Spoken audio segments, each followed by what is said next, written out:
दशरथ मांझी जी के नाम पर मैंने कल ही कहा उस पर कि दशरथ मांझी जी जो पर्वत पुरुष थे और उनके ख्याति पूरे विश्व में है, तो गरीबों के मसीहा और गरीबों के प्रेरणा स्रोत रहे, तो उनके नाम पर एक विश्वविद्यालय होना चाहिए या रिसर्च सेंटर होना चाहिए। टेउसा बाजार की जो समस्या है, जाम की समस्या, जिसके लिए आपने आवाज़ भी उठाया सदन में, कब तक उसका कार्य प्रारंभ होगी, कब तक जो है जाम की समस्या से निजात मिलेगी? हम पार्टी के संस्थापक जीतन राम मांझी जी अभी जो है केंद्र में मंत्री हैं और एमएसएमई छोटे मोटे उद्योग लगा सकते हैं। अत्रि विधानसभा के लिए उद्योग के माध्यम से किस प्रकार से जोड़ने का काम करें? अभी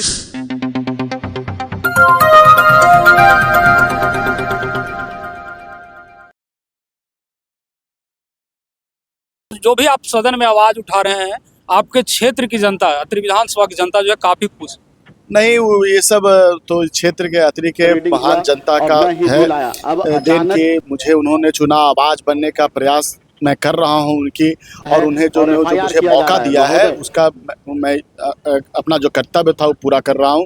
रही बात, मैं क्षेत्र में जब जहां घूमा तो आप जैसे लोग और भी कई लोग प्रबुद्ध लोगों के पास जब मिला तो उन्हें इनकी कई समस्याओं से मुझे रूबरू कराया गया। उन समस्याओं को वहाँ रखने का मेरा जो फ़र्ज़ था वो अब मैं अदा कर रहा हूँ।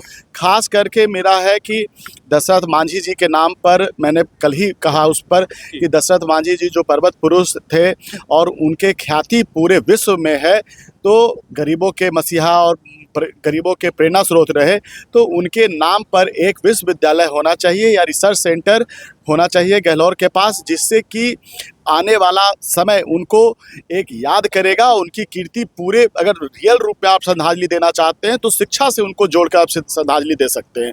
रही बात पूरे जो आप चाहे तपोवन की बात कीजिए, चाहे आप गहलोर की बात कीजिए, चाहे जेठियन की बात कीजिए, तो पूरा एक मैंने बात की मांग किया अभी एक एकत्रित टूरिज़्म के लिए, तो एक इको टूरिज़्म वहाँ पे हम लोग डेवलप कर सकते हैं, क्योंकि ये राजगीर से सटा इलाका है, बोध गया दोनों के बीच में है ये इलाका, और ख़ास करके यहाँ जो पत्थर पाया जाता है ये सबसे पुराना पत्थर है, और पत्थर का जो डेंसिटी है, जो थिकनेस है, वो ग्रेनाइट पत्थर जो जिसको हम लोग मानते थे कि सबसे ताकतवर पत्थर होता है, उससे भी मापदंड में ये अच्छा है।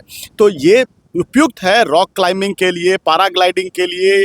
तो इन सब एडवेंचरस स्पोर्ट्स को आप डेवलप करके इससे इंटरनेशनल टूरिस्ट, लोकल टूरिस्ट को भी अट्रैक्ट कर सकते हैं। जिस तरह से आप देख सकते हैं कि नेचर सफारी में आप टूरिज़्म को अट्रैक्ट किए हैं राजगीर में, तो ये एक पार्ट होना चाहिए उसका, क्योंकि जेठियन का बहुत सारा ज़मीन हम लोग का नेचर सफारी में गया है। तो आज मैंने 0 आवर में ये सवाल भी रखा था कि हमारा गेट नंबर 2 जो जेठियन की तरफ से है उसे खुलना चाहिए, जिससे कि हम लोग को गया और साउथ बिहार से आने वाले जितने भी लोग हैं, चाहे इंटरनेशनल टूरिस्ट हैं, उनको राजगीर होकर नहीं जाना पड़ेगा। राजगीर में जाम की समस्या रहती है शहरों में, ये डायरेक्ट एक्सेस होगा, तो उससे क्या होगा कि लोकल स्थानीय स्तर पर भी रोजगार बढ़ेगा, टूरिज़्म के जैसे जैसे स्कोप बढ़ेगा वैसे वैसे यहाँ के आसपास लोगों जो इतना भारी संख्या में पलायन करते हैं उनको गाइड का जॉब हो, दुकान का वृद्धि होगा। तो इस तरह के कई सारे रोजगार यहाँ का सृजन होगा, और जितने हमारे भाई बहन जो आज यहाँ पर कोई काम न होने के कारण बाहर चले जाते हैं,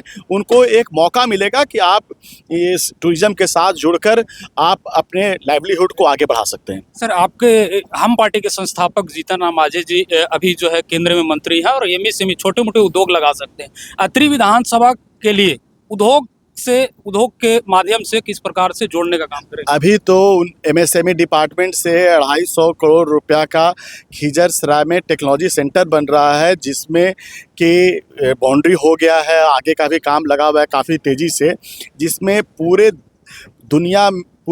भारत में 5वां या 6ठा वो बड़ा एक सेंटर होने जा रहा है। और वहाँ आपको आर्टिफिशियल लिम्स हो गया, चाहे आर्टिफिशियल स्कल हो गया, इस तरह के 200 से 300 चीज़ों का वहाँ ट्रेनिंग होगा, और आपको सरकार बिना ऋण के लोन भी देगा, जिससे कि आप अपना रोज़गार खोल सकते हैं। तो आसपास के लोगों को ही उससे फ़ायदा होगा। आने वाले आप 2-4-5 सालों में देखिएगा कि यहाँ रोज़गार का सृजन होगा, और लोग जितना प्लान करते तो उसमें काफ़ी हद तक कमी आएगी।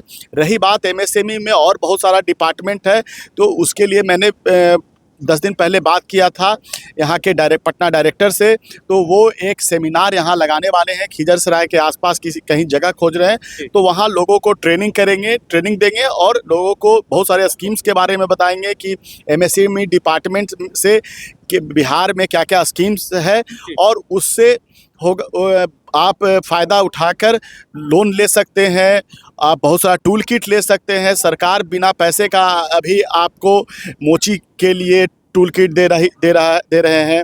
फिर आपको जूता बनाने के लिए डिज़ाइन जिस तरह का होता है, तो एक किट में 10-10 डिज़ाइन है, तो पहले 10,000 का, फिर 20,000 का, फिर 1 लाख रुपया तक का, उसमें लगभग 25 जिसको हम लोग कहते हैं पीएम विश्वकर्मा योजना।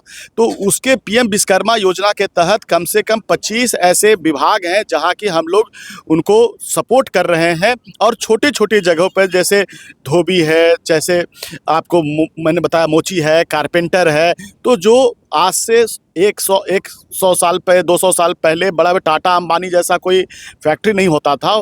उस समय छोटे-छोटे उद्योग से ही हर गांव में एक आपको लोहार मिलता है, एक आपको सोनार मिलता है, एक दो धोबी मिल जाते, तो इस तरह से पूरा हम लोग का भारत का जो संस्कृति था, इस तरह से डिज़ाइन था कि हर समाज के लोग एक जगह रहते थे और हर का अपना काम हुआ करता था।